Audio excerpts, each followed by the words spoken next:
Hello student, तो आइए आज हम पढ़ेंगे मैथ्स क्लास 8 प्रश्नावली 2.6। तो प्रश्नावली 2.6 में कुछ पहले 5 प्रश्न जो दिए गए हैं उनके लिए दिया गया है निम्न समीकरणों को हल कीजिए। अर्थात जो पहले 5 प्रश्न हैं उनमें समीकरण हैं उनको हमें हल करके समीकरण अगर x में दिया है तो x का मान निकालना है, समीकरण y में दिया है तो y का मान, z में है तो z का मान, अर्थात x y z इनके मान हमें निकालना है। अब यहाँ पर अभी तक हमने पिछली जो प्रश्नावली थी उनमें भी हमने समीकरणों को हल किया है, लेकिन वहाँ हमें समीकरण क्या होते थे, बटे के रूप में नहीं मिलते थे। हमने समीकरण बिना बटे के रूप में ज़्यादातर हमने हल किए हैं।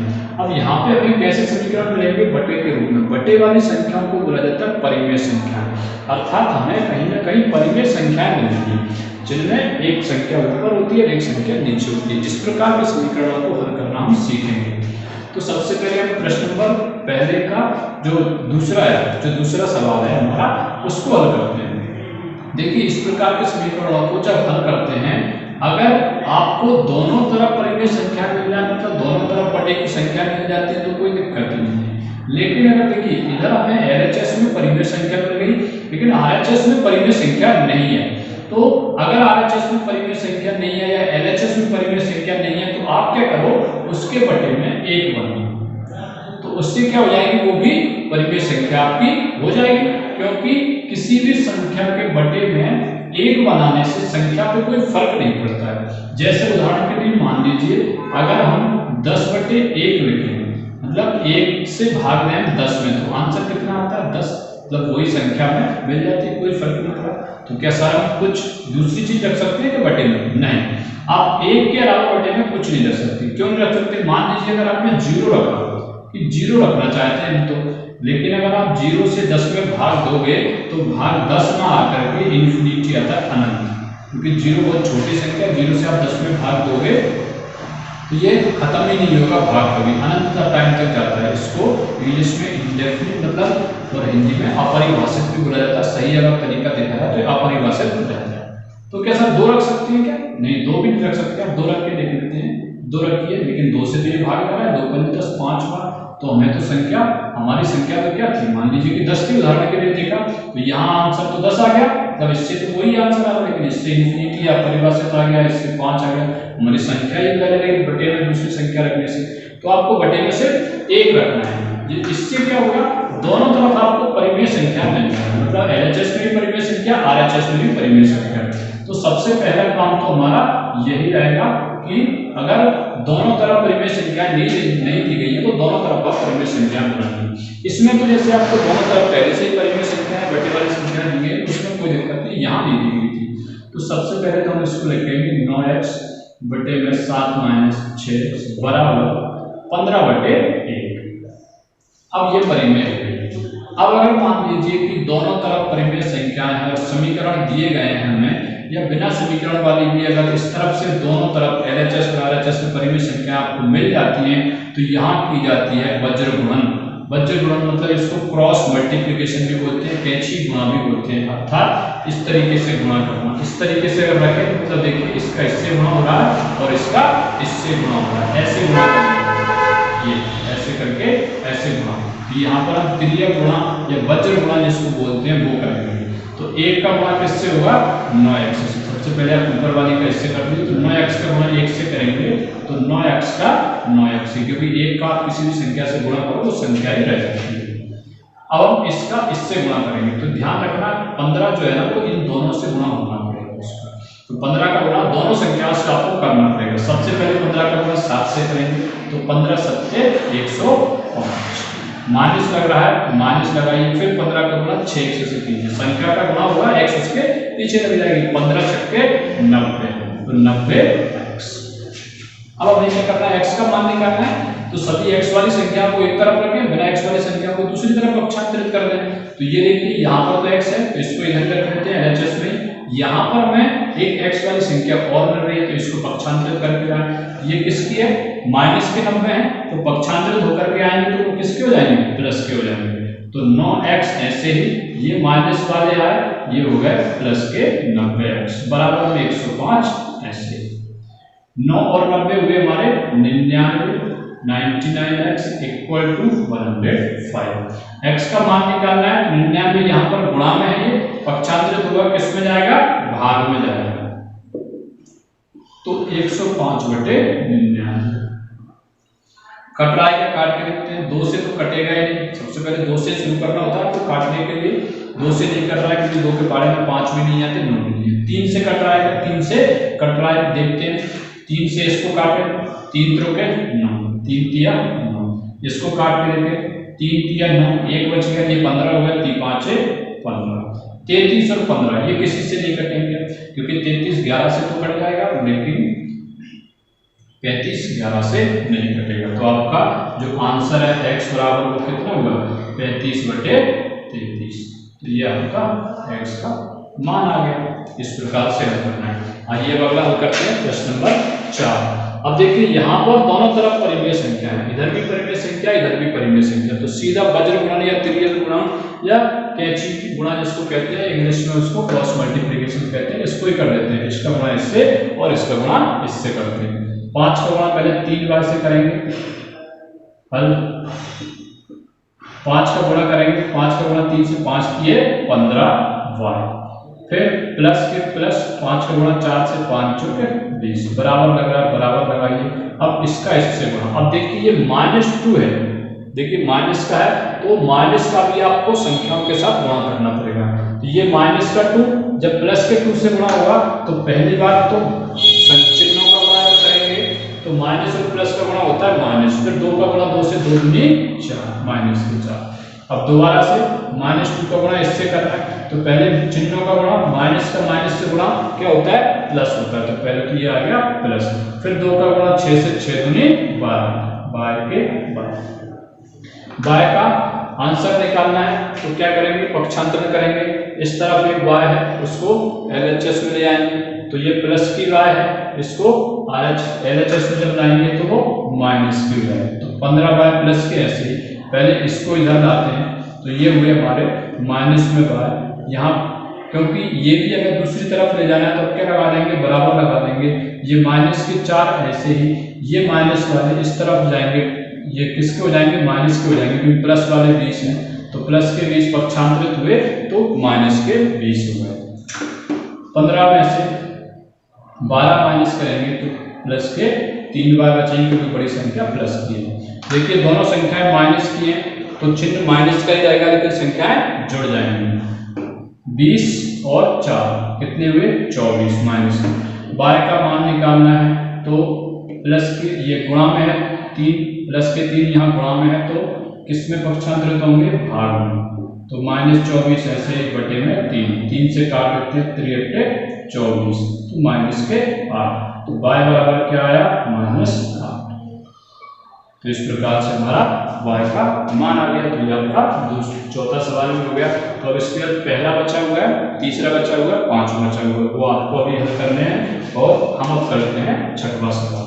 तो हमारा छठवां सवाल है, हरी और हैरी की वर्तमान आयु का अनुपात 5:7, अर्थात उनकी जो वर्तमान आयु में अनुपात आ रहा है वो 5:7 आ रहा है। अभी की आयु 4 वर्ष बाद उनकी आयु का अनुपात 3:4 हो जाएगा। उनकी वर्तमान आयु ज्ञात कीजिए। तो आयु वाले प्रश्न हमने पहले भी किए हैं, लेकिन यहाँ पर देखिए दोनों में अनुपात दिया गया है, तो थोड़ा सा अलग रहेगा, लेकिन तरीका हमारा वही रहेगा करने का। तो क्या ज्ञात करना है, वर्तमान आयु। तो वर्तमान आयु में जो ज्ञात करना होता है उसी को हम लोग x में मान लेते हैं। तो देखिए वर्तमान आयु में देखिए अनुपात दिया गया है, तो इसी अनुपात को हम लोग किस में तोड़ते हैं, सबसे पहले तो x में। तो इसी अनुपात को हम लोग तोड़ देते हैं। पहले कौन लिखा है, हरी, अनुपात में पहले कौन आ रहा है, 5। तो हरी की आयु हम लोग क्या मानेंगे, 5x वर्तमान आयु। तो हल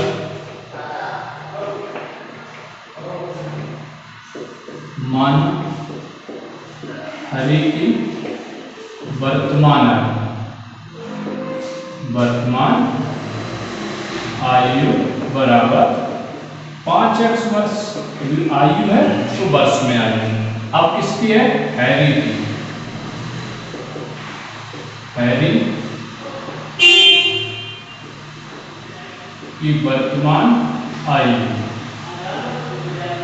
कितनी हो जाएगी, वो 7x वर्ष। ये हो गए 7x वर्ष।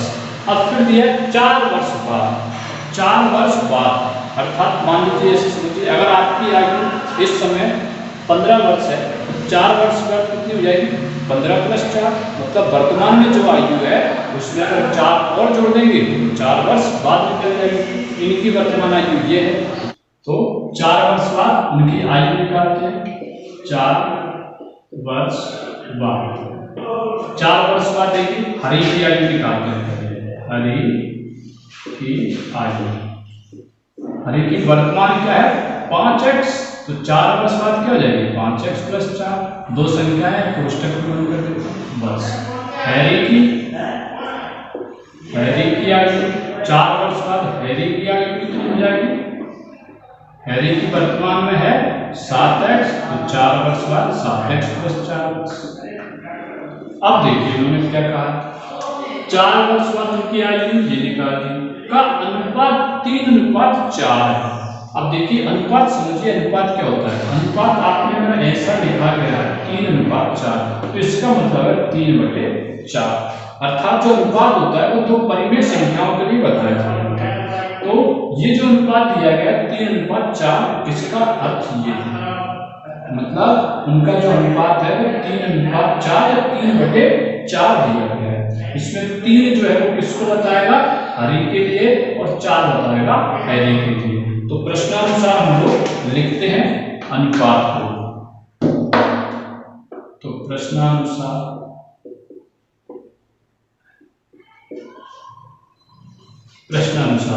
4 वर्ष बाद उनकी आयु का अनुपात देखिए, 4 वर्ष बाद उनकी आयु का अनुपात, 4 वर्ष बाद उनकी आयु क्या है, ये 5x + 4, और अनुपात क्या है, अनुपात मतलब हम जान चुके हैं क्या होता है बटे, तो 4 वर्ष बाद उनकी आयु का अनुपात तो ये है 7x + 4, कितना हो जाएगा 3:4 हो जाएगा। ये दोनों की 4 वर्ष के बाद की आयु, इनका अनुपात हो रहा है वो 3:4। देखिए वही जो सवाल अभी हमने किए उसी प्रकार से बन गए दो परिमेय संख्याओं के पद से। क्या करते हैं, इसमें त्रिय गुणा करना है, 4 का गुणा इससे और 3 का गुणा इससे करेंगे, करते हैं। 4 × 20x प्लस के प्लस 4 × 16 बराबर का चिन्ह, 7 × 21x प्लस 4 × 12। x का मान निकालना है, पक्षांतरित करते हैं, ये x है इस तरफ ले जाएंगे, ये प्लस की ऐसे ही रहेगी करके, प्लस के 20x, ये किसके हो जाएंगे माइनस में 21x बराबर, प्लस के 12 ऐसे ही, ये प्लस के 16 है, पक्षांतरित होकर दूसरी तरफ जाएंगे तो माइनस के 16 हो जाएंगे। एक संख्या प्लस की एक माइनस की घटेंगे तो चलिए बड़ी वाली का बच जाएगा, तो 21 में से 20 घटाए 1 बचेगी, फिर बड़ी वाली माइनस की है तो किसके बचेंगे माइनस के 1x। अब आप x के आगे 1 लगाइए, मतलब x का गुणा 1 से कीजिए तो x ही रहेगी, तो 1 को आप नहीं लिखे तो भी कोई प्रॉब्लम नहीं है, तो -x। 12 - 16, 16 में से 12 घटाएंगे 4 बचेंगे, लेकिन बड़ी संख्या का चिन्ह माइनस है तो माइनस। अब देखिए माइनस से माइनस कर दिया, इसमें भी माइनस था इसमें भी माइनस, तो माइनस से माइनस कर दिया, तो x बराबर कितना आया 4। ये x का मान निकाला है, हमें क्या पूछी गई है वर्तमान आयु, तो ये रही वर्तमान आयु, तो x का यहाँ मान रख लेते हैं। अतः हरि की वर्तमान आयु, हरि की वर्तमान आयु बराबर कितनी है 5x, ये 5x, 5 ऐसे ही x का मान कितना आया 4, तो बराबर 5 × 20 वर्ष। अब हैरी की वर्तमान आयु दे रखी है, हैरी की वर्तमान आयु वो कितनी दी है 7x, ये 7x, 7 ऐसे ही x का मान आया 7, 7 चौके 28 वर्ष, तो ये वो दोनों की वर्तमान आयु आ गई 20 वर्ष और 28 वर्ष। अगला प्रश्न नंबर 7, एक परिमेय संख्या का हर उसके अंश से 8 अधिक है। परिमेय संख्या हमने अभी जानी है, बटे में होती हैं, बटे में जो ऊपर वाला होता है उसको अंश और नीचे वाले को हर बोलते हैं, तो उसका अंश उसका हर उसके अंश से 8 अधिक है। फिर क्या है, यदि अंश में 17 जोड़ दिया जाए तथा हर में से 1 घटा दिया जाए तो हमें कितना प्राप्त हो रहा है, 3/2 प्राप्त होता है। वह संख्या ज्ञात कीजिए। तो सबसे पहले तो हम लोग क्या करते हैं, मानते हैं। किसको मानेंगे, जिसके बारे में कुछ नहीं दिया गया हो, कब कहा नहीं गया हो, जिसका किसी से संबंध नहीं बताया हो। अब देखिए अंश और हर दोनों होते हैं, पहले अंश और हर को समझ लेते हैं। परिमेय संख्या हमारी होती है x/y के रूप में मान लो। तो जो ऊपर वाला होता है उसको बोलते हैं हम लोग अंश, और नीचे वाले को बोला जाता है हर। मान लो ये कोई परिमेय संख्या है कुछ भी, तो ऊपर वाले को अंश और नीचे वाले को हर। कैसे याद रखें, कंफ्यूज हो जाए। अंश, अंश को जोड़ा हंस। हंस क्या होता है, उड़ता है, ऊपर उड़ता है जमीन में, तो ऊपर वाला हो गया, जमीन से ऊपर उड़ता है। हर, हर को जोड़ दिया हल। हल कहाँ चलता है, जमीन में, मतलब नीचे चलता है, तो जो नीचे वाला है वो हर हो गया। ये हुई हमारी परिमेय संख्या। तो इसी में उन्होंने बोला है कि हर उसके अंश से 8 अधिक है। अर्थात हर के बारे में तो बोल दिया है कि हर जो है उसके अंश से 8 ज्यादा अधिक है, लेकिन अंश के बारे में कुछ नहीं बताया। तो जिसके बारे में कुछ नहीं बताया गया था उसी को मानते हैं, और जिसके बारे में कुछ संबंध बता दिया हो, कुछ भी उसके बारे में कह दिया गया हो, उसको नहीं मानते। तो हम लोग किसको माने, अंश को x मान लें। तो माना परिमेय संख्या का, परिमेय संख्या का अंश बराबर क्या मान लें, x। अतः हर बराबर, अतः हर क्या हो जाएगा, देखिए हर कितना बोला गया, हर उसके अंश से, अंश क्या है, x माना हमने, 8 अधिक है। अधिक मतलब क्या होता है, ज्यादा, ज्यादा मतलब प्लस। तो हर कितना होगा, x + 8। तो अब परिमेय संख्या बना लेते हैं, हमें अंश और हर दोनों मिल जाए। तो अतः परिमेय संख्या बराबर, परिमेय संख्या बराबर, ऊपर होता है अंश, नीचे होता है हर, बटे की लाइन बीच में, तो x बटे कितनी हो जाएगी, x + 8। बटे की लाइन जरूर लगाएं, और जो बराबर का चिन्ह है कोशिश कीजिए बिल्कुल बटे की लाइन के बीचों बीच रहे। बटे की लाइन को नहीं भूलना है। कुछ बच्चे क्या गलती कर देते हैं, x ऐसे लिख देते हैं, x बटे 8, समझ में नहीं आता, x बटे 8 प्लस बटे की लाइन भूल जाते हैं, कभी सही से लगा नहीं पाते हैं, तो इसको जरूर लगाएं। तो ये बन गई हमारी परिमेय संख्या। अब देखिए फिर प्रश्नानुसार उन्होंने क्या कहा है, यदि अंश में 17 जोड़ दिया जाए, तो प्रश्नानुसार करते हैं हम लोग। प्रश्नानुसार अंश में 17 जोड़ दिया जाए, अंश क्या है, x है हमारा, तो x में कितना जोड़ना है, 17 बटे की लाइन, क्योंकि हर की बात की गई है, तो हर में से 1 घटा दिया जाए। हर कितना है, ये रहा हमारा x + 8। इसमें से क्या बोला हमने, 1 घटाने के लिए ये कहा। अगर आप ऐसा कर देते हो कि अंश में 17 जोड़ दो, हर में से 1 घटा दो, तो आपको क्या प्राप्त होता है, प्राप्त होता है मतलब बराबर में आपको क्या मिलता है, 3/2 मिलेगा। हल कर लेते हैं, ये देखिए फिर से कोई परिमेय संख्या बन गई। तो यहाँ पर पहले इसी को हल कर रहे हैं और आसान हो जाएगा। देखिए कोष्टक खुलेगा तो क्या हो जाएगा, प्लस के 8 माइनस के 1, प्लस के 8 में से 1 माइनस करेंगे तो कितना बचेगा, 7। तो ऊपर बचा हमारा x + 17 बटे नीचे x + 7 बराबर 3/2। अब वही त्रिज्या गुणा करना है, त्रिज्या गुणा 2 का गुणा इससे करेंगे, 2x 17 से करेंगे तो 17 दूनी 34 बराबर 3 का गुणा x, 3x, 3 का गुणा 7 से 7 दिए 21। पक्षांतरण कर देते हैं, 2x ऐसे इनको इधर ले आए तो 2x माइनस 3x हो जाएंगे बराबर ऐसे प्लस के 21, ऐसे ही ये प्लस के 34 उस साइड लेंगे, माइनस के 34 हो जाएंगे। इसमें से माइनस किया हमने तो ये क्या बचा हमारा -1, और -1 के बाद x, अभी बताया x के आगे अगर 1 अकेला लग रहा है तो उसको लगाने की हमें जरूरत नहीं होती है। ये कितने बचे, बड़ी संख्या माइनस के, तो चिन्ह तो माइनस का बचना है, 34 में से 11 घटाएंगे आप बचा 13, माइनस से माइनस कैंसिल, तो x बराबर कितना आ गया, 13। ये हमारा x का मान आ गया। क्या पूछिए, परिमेय संख्या पूछिए। हमारी परिमेय संख्या क्या आई, ये आई, यहाँ लिखते हैं अतः परिमेय संख्या, क्या बन के आएगी हमारी x बटे में x प्लस r बराबर x का मान कितना आया 13 13 x का मान 13 प्लस r 13 ऐसे ही 13 8 21। तो हमारा ये आंसर हो गया। देखिए परिमेय संख्या बटे के रूप में है, ये अंश ये भाग है, तो ये हमारा आंसर होगा। तो जो बचे हुए प्रश्न हैं आप उनको हल कीजिए। इस प्रकार से हमारा जो मैथ्स है इसकी दूसरी अध्याय भी खत्म होती है, 2.6 तक है। तो जिन भी स्टूडेंट ने अभी तक होमवर्क नहीं किया है वो इसको होमवर्क करके पूरा भेजना है, तभी हम आगे बढ़ेंगे। तो अभी तक के लिए हम लोगों को ये दूसरी प्रश्नावली खत्म हो गई है। जो भी स्टूडेंट नए हैं या फिर जिन्होंने भी अभी तक पुराने ने भी अपना होमवर्क नहीं किया तो आप 2.6 तक जल्दी से कंप्लीट करके अपने ग्रुप पर भेजिए उसको, जिससे कि फिर हम अगली प्रश्नावली के लिए